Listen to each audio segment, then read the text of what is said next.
গোটা পৃথিবীর জমিনে তার ক্ষমতা, তার পাওয়ার চলতো। আরে 4 বাদশার ভিতরে বড় বাদশা। কেন তিনি বড় বাদশা?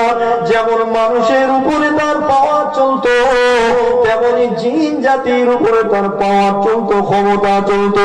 তার রাজ দরবারে শত শত হাজার হাজার জিন বসে থাকতো।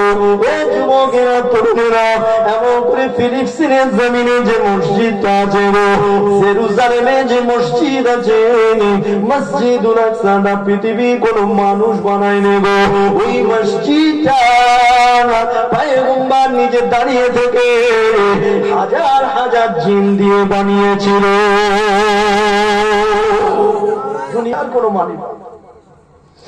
ও নজরেরা, ফিলিস্তিনের জমিনে মাত্র 20 লক্ষ মুসলমান আল্লাহর ঘরটাকে বাঁচাবার জন্য, আল্লাহর